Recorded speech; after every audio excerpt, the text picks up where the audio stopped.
Hey, ladies and gents, Joe here, the guy who's also self-conscious about his hair because it's long right now, but the man who's also happy to start a new year, 2025, the year of our Lord, as well, whatever all the little catchphrases and sayings are. And honestly, I'm pretty happy to start the year because this was a pretty good main card. This card wasn't that bad. You go, ooh, looking at it, and then you go, hey, wasn't that bad. So enough talk. Let's just get to the fights.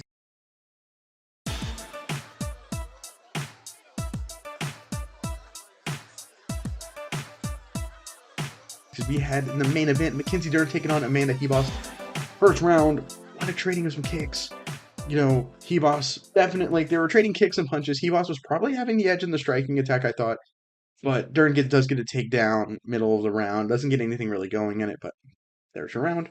Second round, Ribas reverses a takedown to get top position, but eats an elbow. Gets a little bit of a cut. I believe it was like right here. And cuts her a little bit, but Ribas tons of control, just can't get anything going. Dern is almost as if she's controlling the bottom, but that's not how they score it in MMA. In Jiu-Jitsu, they would probably score it that way, but not so much here. Remember, the guard is a neutral position in Jiu-Jitsu, so which I kind of want implemented into MMA, admittingly. But uh, what was it? Off the place. Dern does get a nice and very slick omoplata reversal that is just super cool. Goes for the omoplata, uses it to reverse and lands on top position for the end of the round. But the final round, Ribas does get a head kick going, but when Dern tries to get the takedown, Ribas gets the reversal and gets on top. Dern goes for an armbar here, can't get it, but she uses it to sweep, hit top position, land good shots from the top, and then goes for the arm again, which gets the win. Two straight losses to Amanda Lemos, and one of them was a brutal loss to Jessica Andrade. But Mackenzie Dern's back on track, two big wins, and she isn't looking for a title fight openly, and I think that or doesn't want to get fast tracked, and I think that's a good thing. Definitely a good showing for the return of the Mack. Uh, for Ribas, that's two straight losses, with her dropping her prior fight to Rose Namajunas last March in a 5-round fight.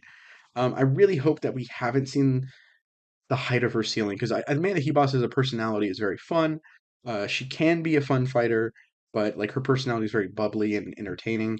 I think that is something I kind of like in a fighter. I think it's kind of fun being a little unique in it. So I definitely, am hoping that we haven't seen her ceiling as this, but it's starting to look more and more like it. Don't cry for me, Argentina. The truth is I've Co-main never event was Carlston Harris and Santiago Ponzinibbio, my boy Ponzinibbio, Ponzi as I call him. Reminds me of Always Sunny in Philadelphia. Ponzi's the coolest. Ponzi's the coolest. This fight was 2 rounds and more and some change of Carlston Harris just hurting and nearly finishing Ponzinibbio, it felt like. It'd be even. Big shot from Harris comes in. Ponzi nearly gets finished. And then back and forth. That was kind of that, just constantly. Then in the last round, Ponzinibbio starts putting on the pressure, staying behind his jab, staying behind his lead left to try and kind of create an opening while Harris is really confident, looking to find the home for his shots, but he lands a big shot. Ponzi puts him on ice skates, starts going for the finish, and just covering up, gets it. And just an amazing comeback. If you haven't seen it, it's a great comeback. Uh, and I'm really happy that my boy got it. So there's that. Cesar Almeida, he got a big KO in a brawling sequence over Abdul Razak Al Hassan. It was just a gnarly KO. Counter left hook, I believe it was. Pretty sweet. Now, the fight I wanted to talk about, main event, and then kind of work my way to this fight. Roman Kopylov, who is, I guess it's time to let the cat out of the bag. He's my monstrous creation in my lab I made. I made him mixing the DNA of Chase Hooper and Mirko Krokop. And that's what he always think of. It always reminds me of that. But Chris Curtis and him just start going at it. Just back and forth brawl, it felt like. Just massive shots, back and forth. Kopylov using the left straight and some takedowns, which was nice, but it's using a left straight to kind of mix in his kicks when he needed to, because as Krokop had 3 weapons that he was terrifying at: left straight, left body kick, left high kick.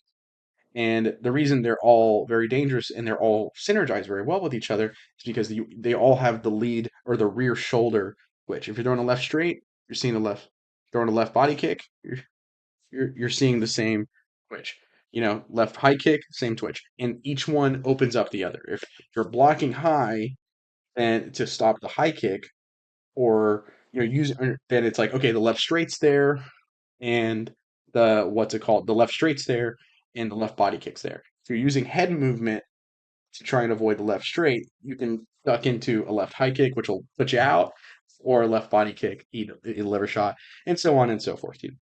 They all complement each other very well. And Roman Kopylov, Roberto Soldic is another guy who does that very, very well. I'm always a big fan of the southpaw try attack. Try. So Kopylov, very good at that. And Chris Curtis, while he has some shine kind of taken off of him with some losses, still a very fun fighter at middleweight.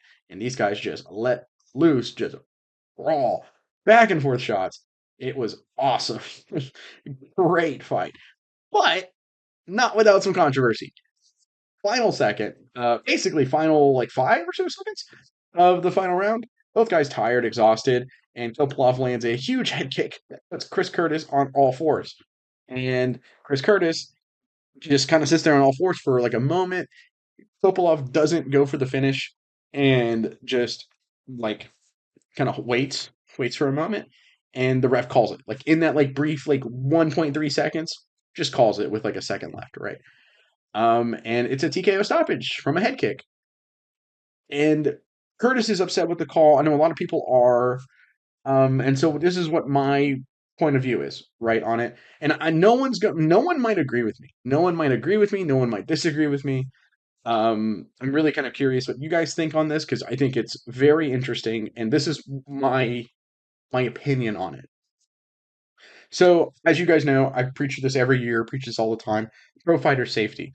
So I'm really happy that it wasn't a late stoppage. Like I've always said, I'd rather it be an early stoppage than a late stoppage. And I think if he went for the finish, he probably doesn't get it, but there's more punishment he takes. Okay. And then they go to a decision, and everything like that. So, and I personally scored it. Then this could be my bias, could just be bad scoring on my part, but I scored it for Kopylov if it went to decision. I thought Kopylov won the fight. So the the only thing that really changes in a situation like that is or actually, at one point Kopylov did hurt Curtis, and he kind of like let him up, let him get back into it, which was kind of funny. So let's say that Kopylov goes for the finish and goes for some big shots. In those sequences, uh, the end result is the same. A Chris Curtis loss, I personally feel. So, but in one of the sequences, he takes more damage that he should have taken. So I'm kind of okay with that finish, if that makes sense. I'm kind of okay with that call.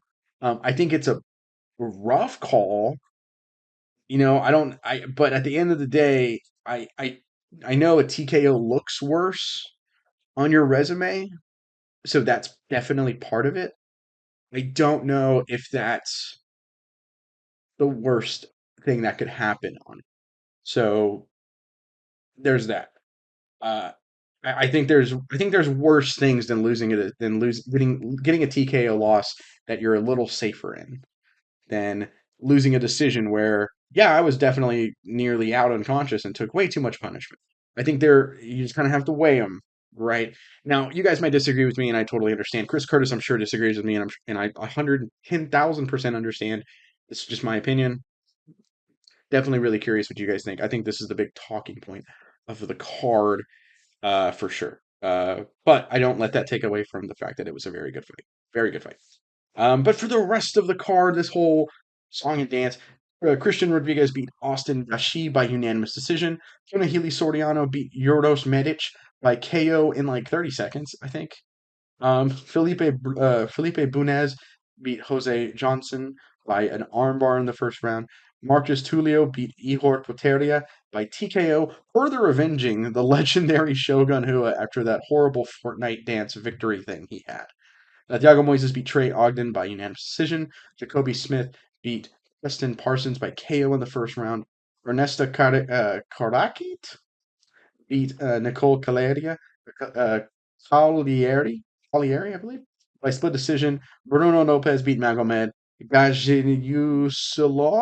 I'm really trying my tongue, my vernacular here in this first card of the year by unanimous decision. Fatima Klein beat Victoria Dudikova by TKO with some elbows in the first round, I believe. Narulo Iliev beat Joe Selecki by unanimous decision in the first fight of the year. My fun thing I have this year is I'm going to try and predict the champions by the end of the year. So at heavyweight, Tom Aspinall. I think he beats John Jones if that fight happens, and if John Jones ducks him for another year, Tom Aspinall's beating everybody else. In a personal opinion. Uh, 205, no offense to Alex Pereira and his fans. I believe Magomed Ankalaev is the nightmare matchup that he does not want. And Magomed Ankalaev, as long as he wrestles,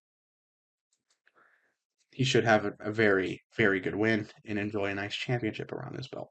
Or around his waist. Belt around his waist. How did I mess that up? Anyways, so at middleweight, I thought for like a fun one, I'd be like, Fluffy Hernandez, right? I do think Fluffy Hernandez is very good, very fun. Looking to see his continued his winning ways. But I think I'm going to go with Cal Barayo. I think Cal is probably the guy to beat. I mean, like the easy one would be Hamzat here, but I kind of I have a feeling about these fight nerds that these guys are just, you know, we haven't seen their ceiling yet, and I think that's very interesting. You know what I mean?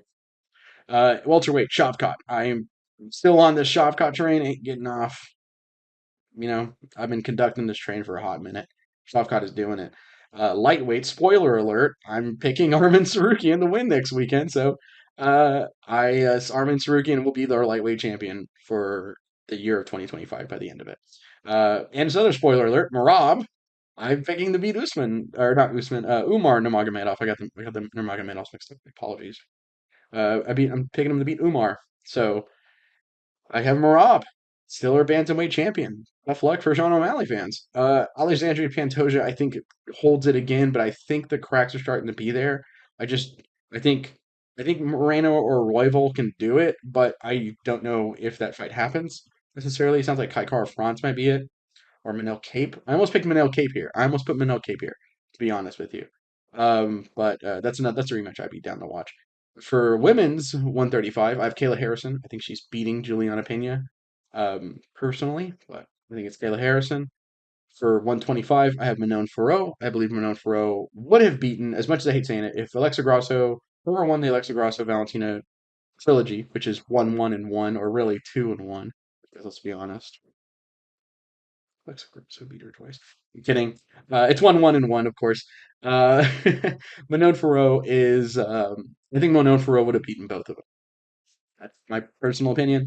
A little worried about that one. And then, as much as I want to say Wiley Zhang, I think that belt's only getting defended once this year, which sucks.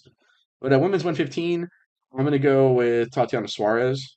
If she's a healthy 100% going into the Wiley Zhang fight, it's really hard to pick against her, in my opinion. So I'm gonna go with her beating Wiley Zhang here, even though I like both of them. But maybe that's my bias towards fellow Hispanics. But that's it for me.